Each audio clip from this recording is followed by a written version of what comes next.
પાટણના રાધનપુર વિસ્તારની નર્મદા નિગમના વિભાગની કેનાલો આશીર્વાદ રૂપના બદલે અભિશાપ રૂપ બનવા પામી છે।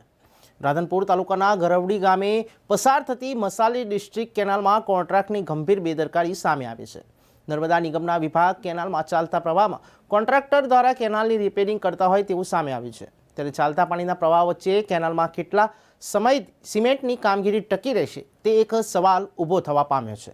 રાધનપુર તાલુકાના ગરવડી ગામે નર્મદા નિગમના વિભાગની કેનાલ મસાલી ડિસ્ટ્રિક્ટ કેનાલમાં સાફ સફાઈ કર્યા વગર કેનાલમાં પાણી છોડી મુકાતા અંડરગ્રાઉન્ડ કેનાલો પણ લીકેજ થતા ખેડૂતો ચિંતિત બન્યા છે। आप જોઈ રહ્યા છો મસાલી ડિસ્ટ્રીબ્યુટી કેનાલ ધરાવડી સર્વે નંબર 51 દ્રશ્યો। અહીંયા લગભગ 7 દિવસથી કેનાલ બંધ હતી। આ જગ્યાએ ખાસું બધું અંડરગ્રાઉન્ડ સાયફન તૂટી ગયેલો હતા, નાણાં તૂટેલા હતા।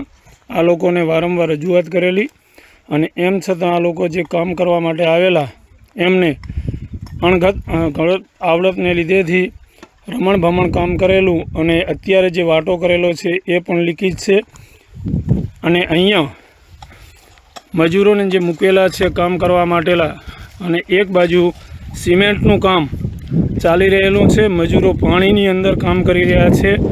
તો આર્યું કામ પાણીની અંદર રહેશે કે કેમ, આ લોકોના અને લોકોને આ લોકો વારંવાર ઉલ્લુ બનાવતા હોય એવી પોઝિશન અહીંયા સર્જાયેલી છે। અહીંયા જે સાયફનના કૂવા આવેલા છે, આ બંને કૂવા ભરાઈ ગયેલા છે કચરાથી અને બંને કૂવા લીકેજ છે। આ લોકોનું કહેવું એવું થતું હોય છે કે આગળ પાણીની જરૂરિયાત છે, એને લીધેથી ગમે તે ખેડૂતનું બગડે તો અમને કોઈ વાંધો નથી, અમે વળતર અપાવી દઈશું।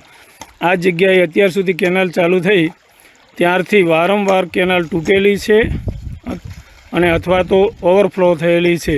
દર વખતે તમને વળતર અપાવશું એવું કીધેલું છે।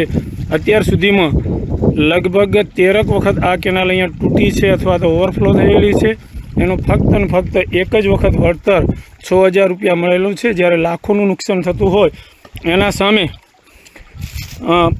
ખેડૂતને 5 થી 6000 રૂપિયા આપી અને આ લોકો આર્યું કરી રહ્યા છે। તો અહીંયા આ લોકોનો શું ઈરાદો છે ખેડૂતોને હેરાન કરવા માટેનો એ કંઈ સમજાતું નથી। આપ જોઈ રહ્યા છો તે મસાલી ડિસ્ટ્રીબ્યુટી ધરવડીના સર્વે નંબર 51 દ્રશ્યો।